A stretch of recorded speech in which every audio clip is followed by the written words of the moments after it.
से यूएसए ने हिंद महासागर में ईरानी युद्धपोत डुबाया है। ईरानी युद्धपोत पर हमले से 80 लोगों की मौत हो गई है।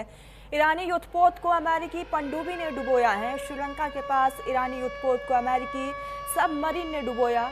आपको बता दें कि इस बीच जो है एक्सरसाइज के बाद भारत से लौट रहा था ईरानी शिप, तो ये बड़ी खबर सामने आ रही है। और ऐसे में लगातार इस बीच जो हालात हैं वो ख़राब होते नज़र आ रहे हैं। आपको ये भी बताते चले कि महासागर में भी जिस तरीके से हालात बने हुए हैं, श्रीलंका के पास ईरानी युद्धपोत को अमेरिकी सबमरीन ने डुबो दिया है। हालात सबसे ज़्यादा ख़राब है। ये बड़ी खबर लगातार इस बीच बड़े बदलाव जो है वो साफ तौर पर देखने को मिल रहे हैं। इसी बीच एक और बड़ी खबर आ रही है। अमेरिका और ईरान के बीच तनाव अब खतरनाक मोड़ पर पहुंचता दिख रहा है और इसकी गूंज हिंद महासागर तक सुनाई दे रही है। अमेरिकी रक्षा मंत्री पेट हेक्सिया ने बड़ा दावा करते हुए कहा है कि अमेरिकी पनडुब्बी ने हिंद महासागर में ईरानी युद्धपोत को निशाना बनाकर डुबो दिया है। बताया ये भी जा रहा है कि इस हमले में करीब 80 ईरानी सैनिकों और अधिकारियों की मौत हो गई है। इस घटना के बाद से पूरे क्षेत्र में सैन्य हलचल तेज हो गई है। अमेरिकी रक्षा मंत्री ने साफ शब्दों में कहा है कि अगर ईरान उकसावे वाली कार्रवाई जारी रखता है तो अमेरिका उसका कई सैन्य ठिकानों को निशाना बनाएगा। यानी ये टकराव अब और बड़ा रूप ले सकता है। यानी एक तरफ समुद्र में सैन्य कार्रवाई, दूसरी तरफ राजनीतिक और सुरक्षा आरोप।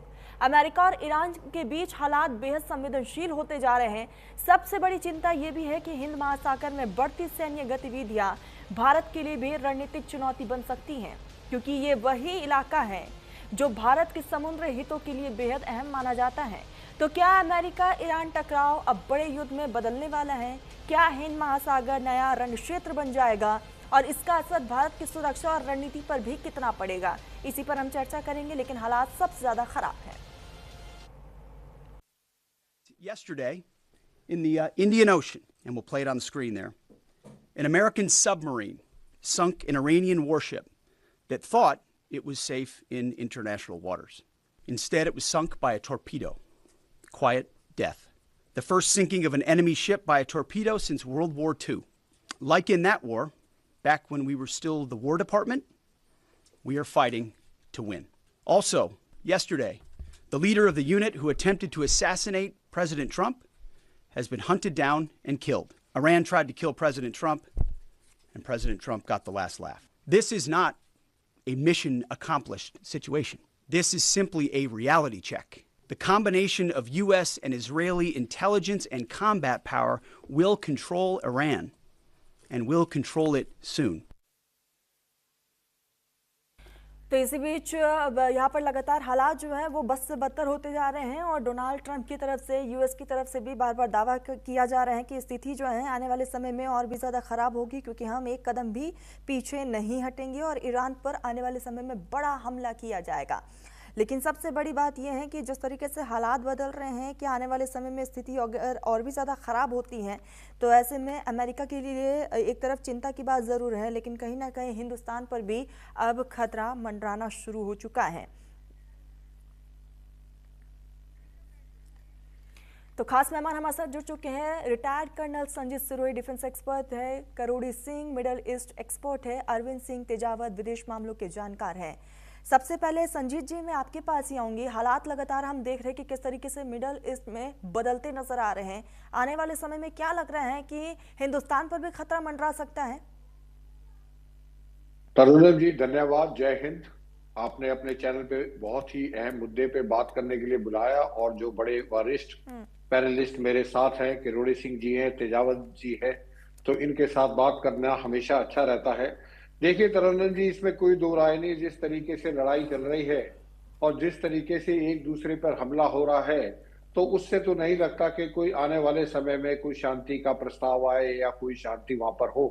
दोनों तरफ से जो है ताबड़तोड़ हमले हो रहे हैं और उसकी वजह से अब जो है ये जो कि खबर आपने बताई है कि जो एक ईरानियन शिप था उसको जो है टॉर्पेडो मार के जो उसको डुबो दिया गया है, उसके संदर्भ में मैं कुछ बोलना चाहता हूं कि ये देखिए, पहली बात तो वो इंटरनेशनल वाटर्स में था, नंबर दूसरा वो वॉरशिप नहीं था, तो इसलिए, और वो तीसरा जो भारत के बुलावे पे वो आया था, मतलब वो भारत का मेहमान था।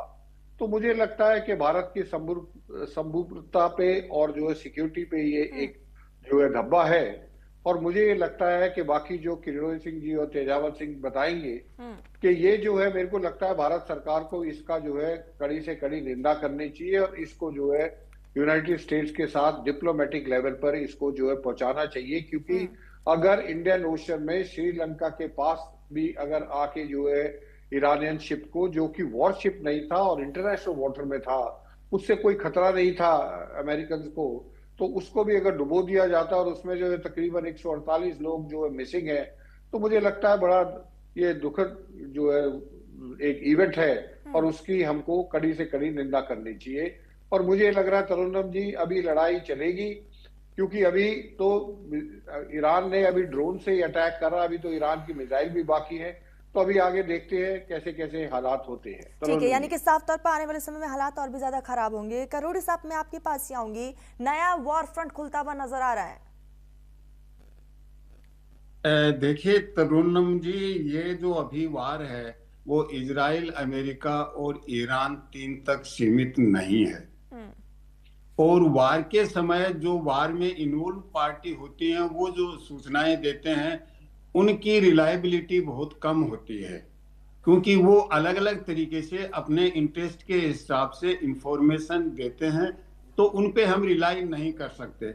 दूसरा यह है कि संजीत जी तो बहुत अच्छी तरह से जानते होंगे डिफेंस के बारे में। वार के टाइम में जो रणनीति होती है, वो बहुत सी रणनीति कभी भी इतिहास के पन्नों में ही नहीं आती हैं, दबा दी जाती हैं, क्योंकि वार के टाइम में हर वारिंग पार्टी होती है वो अलग अलग रणनीति इन्वॉल्व अडॉप्ट करता है, और उस रणनीति में जो सम्मिलित नहीं होते हैं वार में, उनको सम्मिलित करने का प्रयास करते हैं। तो इसलिए वो अलग तरीके से, जैसे अटैक किसी एक कंट्री ने किया, नाम उसके सामने वाले की तरफ से कर देते हैं, तो इस तरह की जो रणनीति होती है वो बड़ी डेंजरस होती है। तो अब देखिए, ईरान केवल इजराइल को स्ट्राइक नहीं कर रहा है, और इजराइल केवल और अमेरिका केवल ईरान को नहीं कर रहे हैं, ये उन्होंने लेबनान को भी सम्मिलित कर लिया है। लगातार इजराइल लेबनान पे कर रहा, तो लेबनान तो सम्मिलित हो गया है। अब लेबनान से जो वहां से डिस्प्लेस्ड हैं वो सीरिया में घुस रहे हैं, तो सीरिया में भी एक अव्यवस्था का माहौल बनेगा। दूसरी बात है, जो ईरान अलग अलग जो अमेरिकन इंटरेस्ट हैं उन पे अटैक कर रहा है, और लेबनान, ईरान ने यह भी कहा कि लेबनान पे अगर ईरानी एम्बेसी पे इजराइल अटैक करता है तो हम कहीं भी अमेरिकन इंटरेस्ट है दुनिया में, अमेरिकन एम्बेसीज पे अटैक करेंगे।